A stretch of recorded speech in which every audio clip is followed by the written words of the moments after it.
Ya, Bapak Ibu saudara-saudara sekalian, kalau di jam saya menunjukkan jam 7 tepat, dan mudah-mudahan jam kita semua sama. Itu artinya kita akan memulai sersan kita pada kesempatan malam hari ini, di mana kita pada malam hari ini akan berbicara tentang kitab yang menutup, ya boleh dibilang menutup golongan sebuah kitab yang dikatakan dalam Perjanjian Lama sebagai kitab-kitab sejarah. Mana hari ini kita akan berbicara tentang kitab 1 dan 2 Tawarik. Dan sebelum kita memulai perbincangan kita pada malam hari ini, kita akan mengangkat sebuah pujian yang diambil dari PKJ 153. PKJ 153 baitnya yang pertama dan ketiga berjudul Pakailah Seluruh Hidupmu.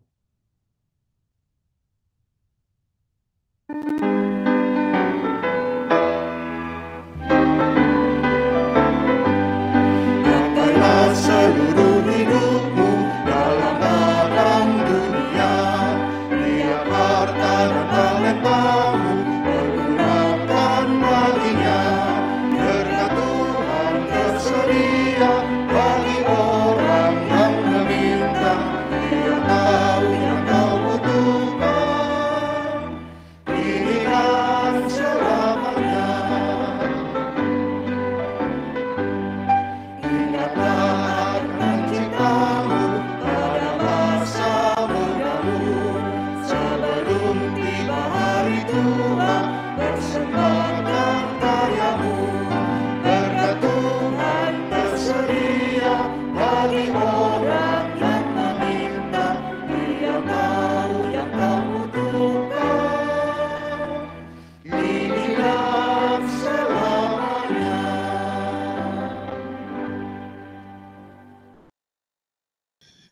Ya, kita akan memulai. Sebelum kita memasuki perbincangan kita akan berdoa terlebih dahulu.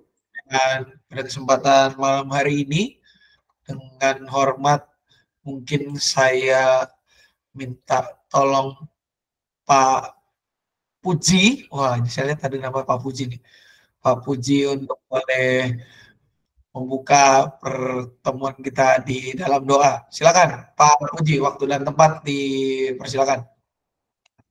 Ya, baik Bapak Ibu serta saudara-saudara sekalian, sebelum kita akan mendengarkan sebagian firman Tuhan yang akan disampaikan oleh Bapak Pendeta Samuel, mari kita tundukkan kepala dan kita berdoa. Mari kita berdoa. Allah Bapa Surgawi, dengan mengucap syukur dan berterima kasih karena kasih dan kemurahan anugerah yang Allah berikan kepada kami sampai pada malam hari ini, itu karena kebaikan Tuhan semata. Hingga tiba saatnya sebentar kami akan mendengarkan firman Allah. Mari Engkau buka hati kami, Engkau buka seluruh kehidupan kami, hingga firman Allah itu tertanam dalam kehidupan kami. Bagi hamba-Mu, Bapak Pendeta Samuel yang akan menyampaikan firman Allah, Tuhan Engkau urapi secara khusus, berikan hikmat di dalamnya. Hingga Roh Kudus memimpin kami semuanya, dan kami semuanya yang mendengar terberkati Tuhan. Inilah doa kami, ungkapan syukur kami menyerahkan seutuhnya saat kami mendengarkan firman Allah. Di dalam nama Tuhan Yesus Kristus kami berdoa. Amin. Amin. Terima kasih Pak Puji.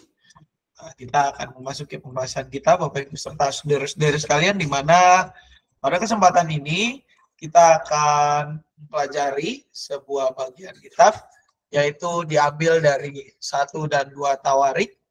Ya, 1 dan 2 Tawarik, sebuah kitab yang mungkin kita bingung dengar namanya aja kok aneh gitu ya. Mungkin juga kita agak jarang untuk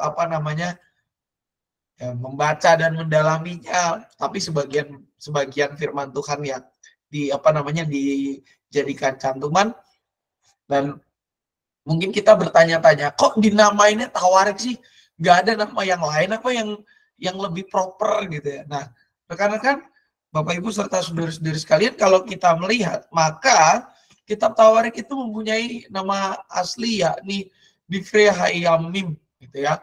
Apa sih artinya, maknanya? Maknanya dari bahasa Ibrani ini adalah catatan harian atau sejarah, atau bisa juga dipahami, diartikan sebagai kisah pada waktu itu, atau dalam bahasa Inggrisnya mungkin dia kurang lebih kata-katanya itu kayak words of the days. Jadi kata-kata pada hari itu, tentang hari itu, tentang sesuatu itu, ya. Nah, kenapa di Indonesia-kannya menjadi tawarik begitu ya? Nah, ini tidak lepas daripada bahasa Melayu, di mana dalam bahasa Melayu tawarik itu merupakan bentuk lain dari kata tarik. Orang yang suka baca buku sejarah mungkin tahu ya, tarik sekian gitu, di mana itu artinya adalah catatan sejarah yang diurutkan menurut sebuah kronologis, ya, tahun per tahun, lalu juga hari demi hari, gitu ya. Istilahnya mah banyak ininya gitu ya, ada chronological ordernya, ada tahun sekian tarik sekian gitu ya. Prasasti ini tarik sekian, dan bukan tarik artinya kita menarik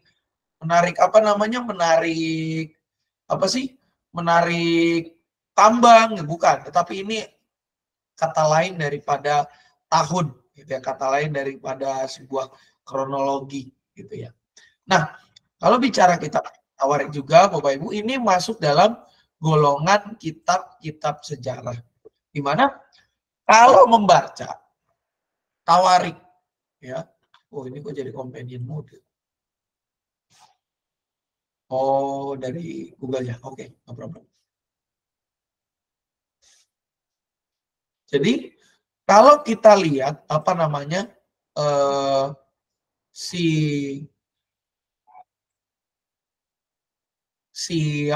si golongannya ini, dan kalau kita membaca kitab tawarik ini, maka apa yang dipaparkan di dalam kitab tawarik ini merupakan ringkasan perjalanan bangsa Israel dari zaman Nuh sampai pada masa pemerintahan Kores. Jadi sebelum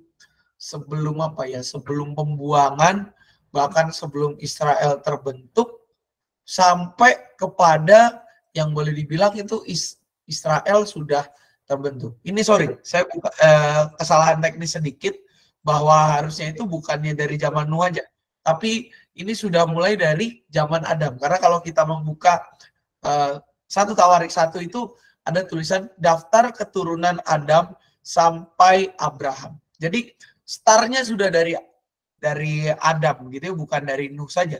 Startnya sudah dari Adam, di mana ini berarti menunjukkan bahwa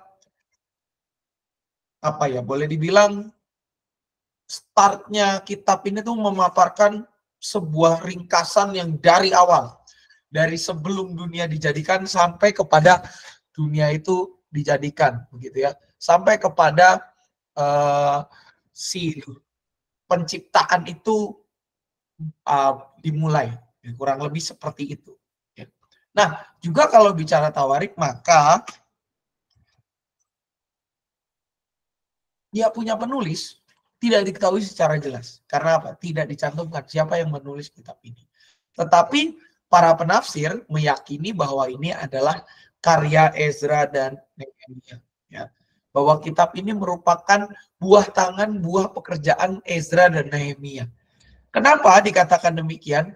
Para penafsir mengatakan demikian karena Bapak Ibu, kalau kita membuka bagian terakhir kitab Tawarik, ya, kalau kita membuka 2 Tawarik, di situ 2 Tawarik pasal 36 khususnya, 2 Tawarik pasal 36 ayatnya yang ke-11 sampai dengan 21, kita bisa bukan 11 sampai 21, 22 sampai dengan 23. Di situ ada sebuah detail yang tidak terdapat di dalam kitab-kitab lain di dalam kitab sejarah, yaitu tentang bagaimana Kores mengizinkan orang-orang buangan pulang ke negerinya. Ini terjadi jauh setelah bangsa Israel mengalami yang namanya pembuangan. Di situ ada sebelumnya itu membahas tentang yang namanya keruntuhan kerajaan Yehuda, yakni Raja Zedekia gitu. Tapi dari runtuhnya Raja Zedekia sampai ke Raja Kores itu time spending-nya itu sangat jauh sekali. Ya. Makanya para penafsir mengatakan kemungkinan ini merupakan yang mengubah kitab ini adalah Ezra dan Nehemia. Dan diperkirakan 1 dan 2 Tawarik ini ditulis rentang waktunya tahun 350 sampai 300 sebelum Masehi ya. Sekarang sebutannya sebelum zaman bersama lah begitu Bapak Ibu. Udah modernisasi. Dulu kita kenalnya sebelum Masehi ataupun Masehi. Nah, ini ternyata ada perubahan penyebutan menjadi sebelum zaman bersama, Common Era. BCE, before Common Era, ataupun CE, Common Era, gitu ya, zaman bersama. Dan juga kalau kita lihat, kitab ini posisinya menjadi sebuah suplemen terhadap kitab-kitab sebelumnya, yaitu startnya dari Kejadian sampai dengan Raja-Raja. Ini jadi kayak semacam sebuah concise book gitu ya, yang merangkum semuanya. Di situ ada, mulai dari Adam sampai dengan Israel pecah, gitu ya, sampai dengan Kores memerintahkan untuk pulang, di situ ada semua, dan itu menjadi sebuah additional, menjadi sebuah informasi tambahan-tambahan yang juga merangkum apa yang terjadi dari kitab Kejadian sampai Raja-Raja. Dan ya yang tadi saya bilang, 2 Tawarik 36 ayat 22 sampai dengan 23 ini menjadi sebuah tambahan yang tidak dapat ditemui di dalam kitab sejarah lainnya. Hanya dapat ditemui kembarannya itu ada di Ezra 1 ayat 1 sampai dengan 4. Inilah yang menunjukkan kemungkinan bahwa penulis kitab ini adalah Ezra dan Nehemia atau salah satu dari mereka. Karena tidak disebutkan secara jelas ya siapa yang menulis kitab Tawarik, di situ nggak ada. Beda dengan kitab-kitab lain gitu ya. Misalkan kitab Samuel, ya, kita sudah bahas di beberapa pertemuan yang lalu, bahkan 2 pertemuan yang lalu. Raja-raja, siapa yang menulis? Yeremia, siapa yang menulis? Yosua, siapa yang menulis? Ada di situ. Tapi kalau yang ini, Tawarik, who's writing this book? Gitu ya. Siapa yang menulis kitab ini? Tidak diketahui secara pasti, tetapi perkiraannya adalah Ezra dan Nehemia. Kalau kita melihat apa saja sih isinya, nah saya di sini tentu tidak akan membahas pasal per pasal, satu persatu secara ini ya. Bisa kita pulangnya tahun depan gitu ya Bapak Ibu, baru selesai tahun depan karena pasalnya banyak gitu ya. Tadi aja 2 Tawarik aja ada 36. Nah, 1 Tawarik yang kitab 1 Tawarik gitu ya. 1 Tawarik itu pasalnya ada 29. 29 ditambah 36 mungkin sekitar 65 ya.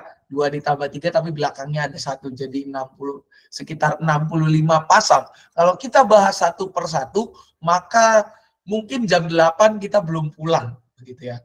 Nah, yang mau kita bahas ini adalah secara garis besar gambarannya, dan kitab Tawarik ini sebuah kitab yang sangat mudah ditemukan penggolongannya ataupun isinya. Karena apa? Pembicaraannya nggak terlalu banyak gitu ya. Kelihatan tema-temanya. Contohnya, kalau kita lihat dari 1 Tawarik dulu. Pasal 1 sampai dengan 9 itu isinya daftar keturunan. Bapak Ibu bisa buka. Mau TB1, mau TB2, isinya sama ya. Keturunan, silsilah. Dan di situ ada suku-suku, baik suku-suku yang di sekitar Israel maupun di luar Israel. 1 Tawarik 1 itu daftar keturunan Adam sampai dengan Abraham. Lalu juga ada keturunan Esau, kalau mau baca keturunan Yehuda, Daud, cabang lain, suku-suku seberang sungai Yordan, Lewi, selebihnya, daftar keturunan Benyamin, bahkan di situ ada sampai daftar keturunan penduduk Israel. Daftar penduduk Israel. 1 sampai 9 itu ngebahasnya soal itu. Daftar keturunan dan suku-suku yang ada di sekitar mereka atau internal mereka. Baik ini keturunan siapa, keturunan Saul juga ada di situ. Jadi kalau ada mungkin rekan-rekan guru sekolah minggu yang ditanya sama anak sekolah minggunya, anaknya Saul siapa saja, bisa dibuka di 1 Tawarik 8. 1 Tawarik 8 ayat 29 sampai dengan 40. Di situ ada garis keturunannya Saul. Atau ada mungkin Bapak Ibu yang mau mencari nama-nama yang alkitabiah tapi tidak mau yang mainstream. Di sini juga banyak ya. Bisa dicari ya daftar keturunan Benyamin, daftar keturunan Saul, lalu juga yang lain gitu ya, banyak di sini. Sampai saya nemu nama teman saya, ternyata nama yang Alkitabiah itu adanya di kitab Tawarik ya. Ternyata itu merupakan nama salah satu keturunan di Alkitab ya. Lanjutnya apa? Di 1 Tawarik 10 itu berkisah tentang kematian Saul. Kalau kita membuka ayat 1 sampai dengan 14, di situ narasi tentang bagaimana Saul itu mati ya pada saat perang. Di mana itu kan detailnya, sebagian detailnya ada di 1 Samuel ya. Saul mati. Nah, ini kurang lebih mendalami apa yang ada di 1 Samuel 31 ayat 1 sampai dengan 13. Itu ada di 1 Tawarik 10. Lalu setelah Saul mati, lanjutannya apa? Nah ini, sekian pasal bicara tentang pemerintahan Daud. 11 sampai 29. Silakan dihitung Bapak Ibu. Berapa pasal itu bicara soal pemerintahan Daud. Makanya nggak terlalu ribet kitab ini. Karena apa? Kelihatan penggolongannya. Mulai dari keturunan silsilah, kayak Matius 1 pembukanya. Lalu Saul mati, masuk Daud. Ya. Setelah pasal 29, masa pemerintahan Daud, ya, masuklah ke 1 Tawarik. Sorry, ini 1 Tawarik 30, ini saya salah ketik nih harusnya. Bukan 1 Tawarik 30, tapi 1 Tawarik 29. Ya, 1 Tawarik 29, 1 Tawarik 29 ayatnya dari ayat 1. Ya, ini saya salah ketik sedikit. Harusnya bukan 30, 29. Maaf Bapak Ibu, matanya agak siwer tadi pas ketik gitu ya. Nah, di 1 Tawarik 29 ini tuh ada narasi tentang pembangunan bait suci. Ya. Bagaimana bait suci itu dapat sumbangan dari banyak pihak, ya. Lalu juga penahbisan Salomo menjadi raja dan bagaimana Daud meninggal. Fondasi awal kebutuhan untuk pembangunan bait Allah bisa kita baca di sini. Ya. Nah, setelah 1 Tawarik 29 ya pasti kita masuk 2 Tawarik. Nah, 2 Tawarik isinya apa aja? Kalau dari pasal 1 sampai dengan pasal 9 ini bicara tentang masa pemerintahan Salomo. 9 pasal ya. Bagaimana Salomo memerintah di sana. Ya. Ada doa Salomo memohon hikmat sebagaimana dari raja-raja. Jadi kayak ini tuh concise book lah. Buku yang merangkum beberapa kitab sejarah di dalam 2 edisi kitab ya. Salomo dan masa pemerintahan atas Israel. Lalu juga kalau kita lihat, nah tentang pepecahan Israel itu ada di pasal 10 kalau kita lihat. Mulai dari pasal 10, setelah pasal tentang kunjungan Ratu Negeri Sheba, lalu bicara tentang penghasilan Salomo dan kekayaan Salomo, kematian Salomo di 2 Tawarik 9 ayat 29 sampai dengan 31, di 2 Tawarik 10 sampai dengan 12, kalau kita baca 11 ayat 4 di situ juga ada tentang perpecahan Israel sampai 11 ayat 4. Dan di 12 secara khusus membahas tentang penyerangan Sisak. Ya. Bagaimana Israel diserang seorang yang bernama Sisak, raja Mesir, menyerang Yerusalem. Ya. Dan itu semua terjadi karena seizin Tuhan saja. Lalu sisanya sampai dengan 36, kita bisa lihat. 13 sampai dengan 36 ini bahwa itu kayak kitab raja-raja, 2 raja-raja lah isinya di situ banyak kan. Raja-raja yang berkuasa di Israel, lalu juga ada Israel, baik itu Israel Utara maupun Yehuda pasca perpecahan gitu ya. Kehancuran mereka berdua dan juga rencana Kores memulangkan orang-orang Israel menjadi sebuah jembatan untuk memasuki masa Ezra dan Nehemia. Ya. Nah, ada beberapa tema-tema yang diangkat. Saya merangkum beberapa tema teologis itu menjadi 5 ya di dalam kitab Tawarik. Yang pertama adalah bahwa Tuhan itu selalu berperan.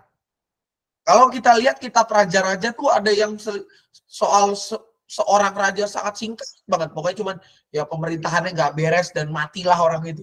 Tapi kalau kita baca di 1 dan 2 Tawarik, walaupun ada raja-raja yang pernah disebut dalam 2 raja-raja ataupun 1 raja-raja, tapi kita bisa melihat bagaimana dinamika pemerintahannya itu terjadi. Ya, bahwa di sana ada peran Allah. Kalau mereka tidak seturut dengan kehendaknya, maka Allah akan menghukum mereka. Termasuk kenapa Sisak menyerang, karena bangsa itu tidak lagi berjalan di dalam terang kasih Tuhan. Lalu juga apa? Kalau kita lihat di sini, tema teologi 1 dan 2 Tawarik itu adalah Allah mengajak umatnya terlibat dalam relasi yang spesial. Bahwa relasi antara Allah dengan umatnya itu bukan relasi yang biasa, tetapi relasi yang spesial. Karet 2 lah kalau kita bicara nasi padang gitu ya Bapak Ibu ya. Relasinya sangat dekat, relasinya sangat baik, bahkan dia mengetahui saling kenal satu dengan yang lain, dan juga apa? Spesial lah, tidak tergantikan. Kalau kita bicara relasi Allah yang spesial ini tunjukkan lewat mana ketika bait Allah dibangun. Salomo itu membangun bait Allah, sumbangannya banyak banget gitu ya, dari bangsa-bangsa sekitarnya. Kalau bukan Tuhan yang menggerakkan dan berkehendak, Salomo yang akan membangun, tidak mungkin sumbangan-sumbangan itu diberikan. Ya, karena kiri kanannya rival kan sebetulnya. Keturunan dan juga rekan Bapak Ibu serta saudara-saudari sekalian, kalau kita lihat tema teologisnya bahwa keturunan Daud itu dipilih Allah melaksanakan kehendaknya bagi Israel. Pemimpin semua sampai Israel terpecah, itu tuh masih ada garis keturunan Daudnya. Minimal lewat Salomo. Ya. Jelaslah Salomo itu punya keturunan Daud gitu ya. Dari Salomo kan dengan istrinya yang sekian ratus, 700 dan gundiknya yang 300 ya. Ya pasti besar loh keturunannya gitu ya. Sangat-sangat besar keturunannya. Dan keturunan Daud itu dipilih Allah melaksanakan kehendaknya. Karena apa? Karena ada saja raja-raja yang pada akhirnya berusaha melakukan reformasi atau bahkan restorasi seperti Yosia, ya contoh-contohnya kalau kita lihat dia berusaha memperbaiki kehidupan peribadahan Israel, dan juga ada raja-raja yang lainnya. Dan ketika bicara bait Allah, maka Yerusalem ditunjuk itu bukan oleh orang-orang, tetapi oleh Allah sendiri. Yerusalem ditunjuk sebagai kota mulia. Makanya ada lagunya kan, oh Yerusalem kota mulia, dan seterusnya. Ya. Ini merupakan penunjukan Allah, di mana bait Allah di situ didirikan. Allah yang semua, bukan usaha manusia, bukan inisiatif siapa-siapa, tetapi itu semua adalah inisiatif Allah. Dan kalau kita bicara tentang sebuah pandangan yang mengatakan dalam bahasa Jawa begitu ya, Gusti ora sare, nah, di 1 dan 2 Tawarik inilah kita bisa melihat konsep itu ada. Allah tidak akan tinggal diam mengarahkan umatnya. Walaupun mereka berjalannya terlalu jauh, Allah akan menggunakan segala cara agar umatnya itu berjalan di jalan yang Ia kehendaki. Dan Ia tidak tidur. Ia tidak membiarkan mereka berjalan di dalam kegelapan. Allah selalu berusaha mengarahkan mereka lewat hukuman, lewat segala hal yang bisa dilakukan supaya umat kesayangannya ini, umat pilihannya ini berjalan di dalam terang kasih-Nya. Dan juga Bapak Ibu, di dalam kitab 1 dan 2 Tawarik ini ada beberapa ayat yang populer. Biasanya digunakan sebagai ayat-ayat persembahan. Contohnya 16 ayat 34, 1 Tawarik 16 ayat 34. Syukurlah kepada Tuhan sebab Ia baik, bahwasanya untuk selama-lamanya kasih setianya. Di Mazmur ini banyak. Karena apa? Ini kayak ciri khas Daud banget lah gitu ya. Bersyukurlah kepada Tuhan sebab Ia baik, bahwasanya untuk selama-lamanya kasih setianya. Di Tawarik ini ada 1 Tawarik 16 ayat 34. 29 ayat 11 ya. Nyamulah kemasyuran, kebesaran dan seterusnya. Ini biasa dipakai di persembahan. Sama juga ini pun sangat populer gitu ya. Walaupun katanya ini kitab namanya kok unik, tapi banyak juga ayat-ayat yang populer dari kitab ini yang dijadikan quotes atau ditempel di rumah kita. Ya. Dan 29 ayat 14 ini juga biasa dipakai di persembahan. Sebab siapakah aku ini dan siapakah bangsaku sehingga kami mampu memberikan persembahan sukarela seperti ini, sebab daripada mulah segala-galanya dan dari tanganmu sendirilah persembahan yang kami berikan kepadamu. Ini satu tawarik. Bagaimana dengan dua tawarik? Dua tawarik ada juga. Yang pertama, kalau kita lihat, nah ini yang saya bilang, dengarlah kepadaku Asa dan seluruh Yehuda dan Benyamin. Ya, ini juga nama-nama Alkitabiah. Ya. Beserta dengan kamu, bila mana beserta dengan dia. Ini tentang bagaimana peran Tuhan. Ya, yang kalau kita ingat, ini punya korelasi dengan pengajaran Yesus Kristus yang carilah, maka kamu akan mendapatkannya. Ketuklah, maka dibukakan. Ya kan? Mintalah, maka kamu akan diberi. Dasarnya dari sini. Tuhan beserta dengan kamu bila mana kamu beserta dengan dia. Ya. Kalau mencari, dia berkenan ditemui olehmu. Tetapi bila mana meninggalkan, kamu akan ditinggalkan. Ya. Dasarnya dari sini. Lalu juga apa? Nah, ini. Bertindaklah dengan sesama. Ya. Sebuah pengajaran. Kiranya kamu diliputi oleh rasa takut kepada Tuhan. Bukan kepada apa, tetapi rasa takut kepada Tuhan. Bukan kepada hal-hal yang lain, tapi hanya takut kepada Tuhan. Bertindak sesama dengan seksama, karena apa? Berlaku curang, memihak, ataupun menerima suap tidak ada pada Tuhan Allah kita. Artinya, Tuhan tidak suka dengan hal-hal yang tidak baik. Ya. Kecurangan, suap, hidup tidak di dalam hidup tidak berintegritas, tidak Tuhan sukai. Dan juga di sini yang biasanya digunakan untuk berita anugerah. 2 Tawarik 13 ayat 9 bagian B. Sebab Tuhan Allahmu pengasih dan menyayang, ia tidak akan memalingkan wajahnya daripada kamu bila mana kamu kembali kepadanya. Sebuah pesan yang menegaskan bahwa Tuhan itu tidak pernah meninggalkan kita. Kitanya yang meninggalkan Tuhan, iya. Kalau kita kembali kepada Tuhan, maka Tuhan selalu akan memperhatikan kita. Ya. Dan trivianya Bapak Ibu serta saudara-saudari sekalian, pengajaran tentang ucapan bahagia yang Tuhan Yesus ajarkan dalam bagian khotbah di bukit, dasarnya beberapa mengambil dari kitab Tawarik ini. Di mana memang kitab Tawarik ini menjadi sebuah concise book, sebuah kitab yang merangkum ya perjalanan sejak dari zaman masa Adam hingga masa pasca pembuangan. Dan demikian materi yang bisa saya sharingkan pada kesempatan malam hari ini. Barangkali Bapak Ibu serta saudara-saudari sekalian ada yang ingin ditanyakan, dipersilakan. Masih panjang waktu kita.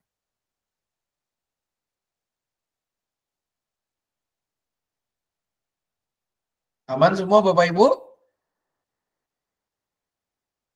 Baik, kalau semuanya aman, maka semoga materi ini bisa menjadi berkat buat kita semua, dan bila mana ada yang kurang jelas bisa nanti ngecek lagi di tayangan YouTube-nya, begitu ya, bisa diputar lagi di YouTube GKI Cicurug, jangan lupa subscribe. Dan pada saat ini kita akan memasuki bagian doa syafaat. Ada beberapa pokok doa yang akan kita doakan, bisa dilihat di dalam tayangan berikut ini. Dan jika ada pokok-pokok doa tambahan, dipersilakan bagi Bapak Ibu untuk memberikan masukannya. Silakan Bapak Ibu. Ini mohon maaf wartanya belum update karena ini warta hari Minggu. Jika ada tambahan silakan Bapak Ibu.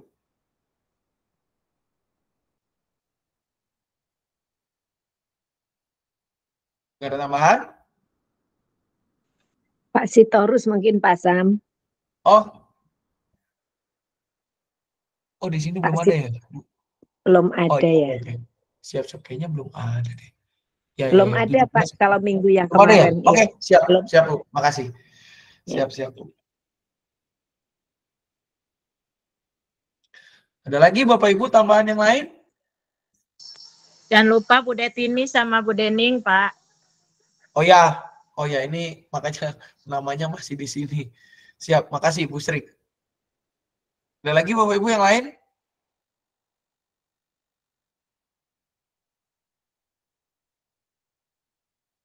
Baik, kalau sudah tidak ada lagi, mari Bapak Ibu serta saudara-saudari sekalian, Kita juga doakan yang sedang terjadi di ya mungkin rekan-rekan kita sebagian sedang menonton gitu ya, menjelang pengumuman, kiranya semuanya berjalan dengan baik begitu ya, pengumuman Pilpresnya boleh berjalan dengan baik, semua pihak boleh bisa menerima hasilnya dengan lapang dada, bukan dengan sedih hati, bukan dengan paksaan, tetapi dengan senang hati dan dengan semangat untuk perubahan pada bangsa kita, negara kita tercinta Indonesia ke arah yang lebih baik. Mari Bapak Ibu serta saudara-saudara sekalian kita bersatu di dalam doa.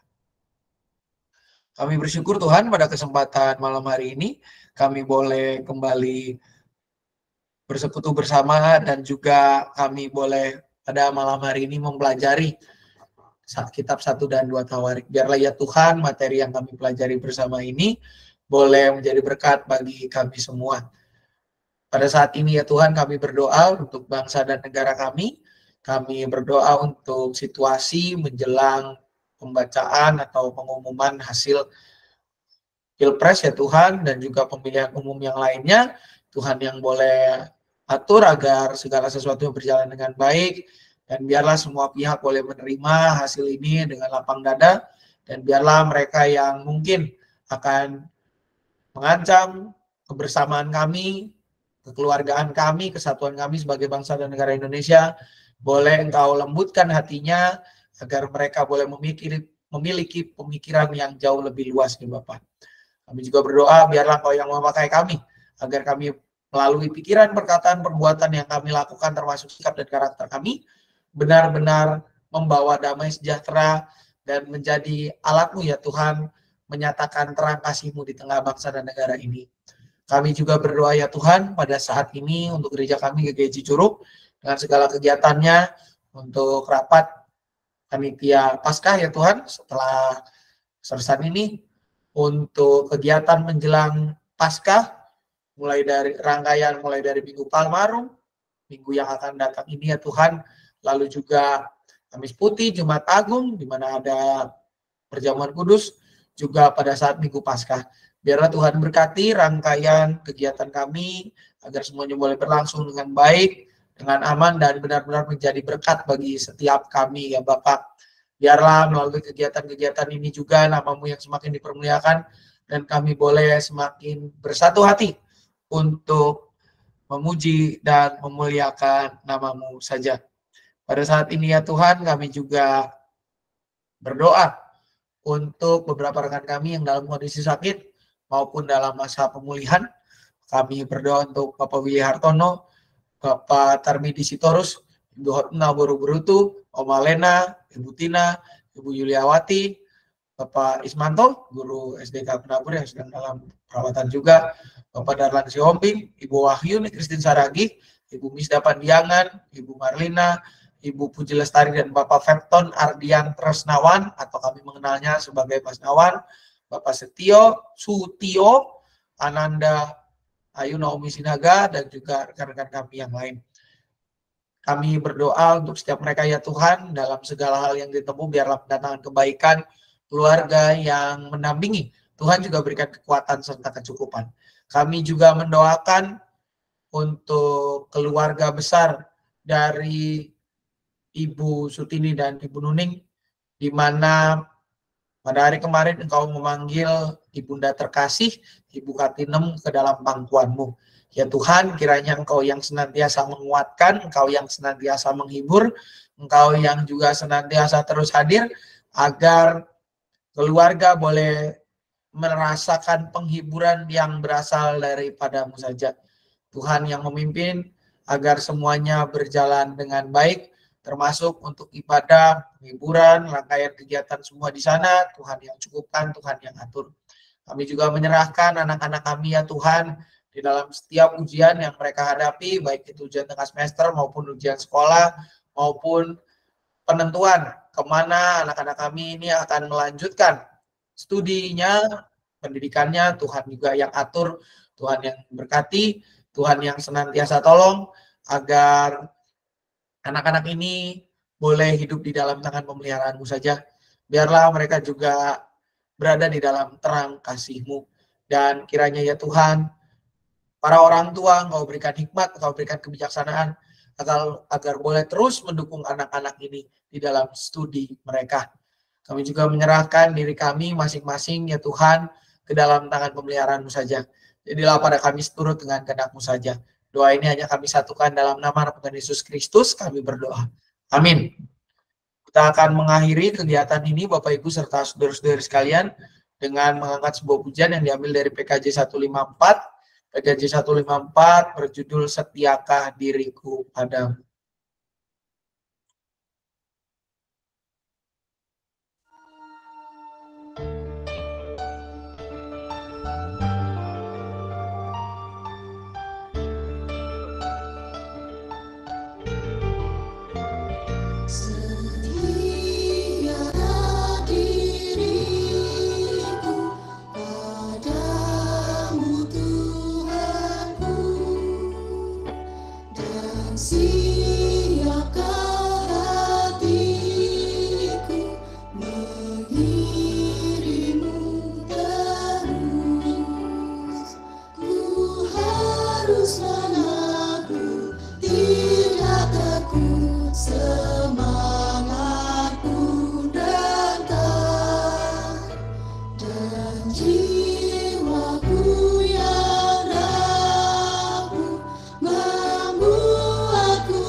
Dirinya di dalam foto bersama, mungkin ada beberapa pengumuman yang akan disampaikan. Barangkali dari Komisi Dewasa ada pengumuman dan perwakilannya apakah ada? Besok ada kegiatan Cici Suci, Pak. Oke, Bu. Ya. Jam 6 di 6 ya? Oke. Penginjil. Di GKI Penginjil. Siap. Terima kasih, Korin. Dan siang, jangan lupa Bapak Ibu, saya titipan pengumuman minggu depan jam 10 seperti biasa PRT Lansia pada pukul 10 di ruangan yang biasa itu, yang di sebelah pastor itu, ruang root. Juga Bapak Ibu, pengumumannya ada lagi yaitu bahwa pendaftaran baptis ya, pendaftaran baptis anak di-extend atau diperpanjang ya, periode pendaftarannya diperpanjang. Kalau yang tadinya minggu kemarin tutup, tanggal 17 tutup, sekarang diperpanjang. Sampai kapan, Pak Pendeta? Sampai tanggal 31 Maret ya. Pendaftaran baptis kudus anak ini kita perpanjang sampai dengan 31 Maret. Dan pembekalannya digeser Bapak Ibu ya. Pembekalan untuk yang di GKI Pengadilan ini digeser ke tanggal 6 gitu ya. Makanya karena pembekalannya bergeser ke tanggal 6, si pendaftaran ini bisa kita extend sampai di tanggal 31 Maret atau pada saat Paskah. Jadi Bapak Ibu, untuk baptisannya kapan kira-kira? Baptisannya kurang lebih sekitar bulan Juni, Juli, sekitar itulah, Mei, Juni, Juli. Pokoknya daerah-daerah situlah, tengah-tengah tahun. Ini kan kloter baptisan yang di tengah-tengah tahun. Jadi Bapak Ibu mohon manfaatkan, jangan sampai ada yang tiba-tiba datang, maaf Pak, lupa kemarin. Itu saudara-saudara benar-benar dah itu ya. Karena apa? Ini kita extend sampai dengan tanggal 31 ya. Sampai tanggal 31 atau hari Minggu. Jadi masih ada extensionnya 2 minggu dari sekarang. Ya, sampai tanggal 31 baru kita close, pendaftarannya kita tutup. Dan untuk apa namanya? Dokumen-dokumennya dan persyaratannya Bapak Ibu bisa lihat di sini. Ini mengacu pada tata gereja kita gitu ya, bahwa calon yang didaftarkan berusia di bawah 15 tahun dan juga kedua atau salah satu orang tua atau walinya adalah anggota SIDIP atau anggota Jemaat GKI Cicurug. Nah, bagaimana dengan anggota non GKI Cicurug atau yang simpatisan tapi ingin membaptiskan anaknya? Bisa dengan mekanisme namanya baptis titipan. Silakan Bapak Ibu serta saudara-saudara sekalian meminta surat penitipan baptis ke gereja asalnya, ke gereja dari mana saudara berasal, meminta surat penitipan baptis itu, dan juga tetap untuk pembekalannya mengikuti di tanggal 6 April ya, 6 April 2024. Jadi kalau yang belum jadi anggota atau masih simpatisan ingin membaptiskan anaknya, silakan meminta surat penitipan baptis dari gereja asalnya dan mengikuti pembekalan tanggal 6 April, lalu nanti juga akan ada percakapan dengan majelis jemaat sebelum pewartaan, begitu Bapak Ibu ya. Jadi mau manfaatkan kesempatan extension ini, jangan sampai udah lewat dari 31 Maret gitu ya, udah selesai Paskah, lupa daftarin karena apa? Keasikan Paskah gitu ya, jangan sampai ketinggalan. Dan itu kita hari Minggu seperti biasa beribadah. Lalu untuk karena Minggu sudah memasuki Minggu Palmarum begitu ya Bapak Ibu, berarti kita sebentar lagi mencapai masa Paskah. Jangan lupa aksi puasa Paskahnya dibawa pada tanggal 31 gitu ya. Lalu untuk semua sebenarnya dari hari Jumat Agung juga boleh, karena hari Jumat itu tanggal 31, 30, 29 ya. 29-nya itu sudah boleh dibawa puasa Paskahnya tanggal 29 Maret, dan tanggal 29 ibadahnya jam 8 pagi satu kali ada perjamuan kudus. Lalu Kamis Putihnya tanggal 28-nya ibadah setengah 7 malam, ibadah Kamis Putih. Dan untuk ibadah Kamis Putih Bapak Ibu dihimbau agar tidak mengenakan sepatu. Ke gerejanya mohon tidak mengenakan sepatu untuk tanggal 28 atau Kamis Putih yang setengah 7 malam itu. Ya. Paskah, ibadah Paskah seperti biasa normal hari Minggu yaitu jam 7 dan jam 9. Ya. Itu saja mungkin pengumuman dari saya. Mungkin pada saat ini kita bisa menyalakan kamera masing-masing supaya tidak saya sendirian yang menyalakan kamera. Kita akan mengambil foto, pengambilan foto sebanyak 2 kali. Yang minggu kemarin saya lupa untuk mengirimkan ke multimedia. Mudah-mudahan yang minggu ini harusnya saya akan kirim. Siap Bapak Ibu, pengambilan akan diambil sebanyak 2 kali. Ya, ini perspektif bisa. Pengambilan pertama 1, 2, 3. Ya, pengambilan pertama saya cek dulu apakah sudah masuk atau belum. Bu Korinnya belum, Bu Korinnya. Bu Korinnya belum, ya Bu Korin coba dinyalakan kameranya Bu, jangan kebalik kameranya ya. Sudah ada nih. Oke, siap pengambilan kedua Bapak Ibu serta saudara-saudari sekalian. 1, 2, 3. Oke, ya pengambilan kedua sudah selesai. Bapak Ibu semua terima kasih atas partisipasinya. Minggu depan yang lansia jangan lupa untuk persekutuan lansia atau Rabu Ceria bersama lansia pukul 10 pagi. Ya, yang Cici Suci besok jam 6 sore di GKI Penginjil. Dan jangan lupa hari Minggu Bapak Ibu kita beribadah seperti biasa, remaja pukul 9, sekolah Minggu pukul 9, bahkan umum jam 7 dan jam 9.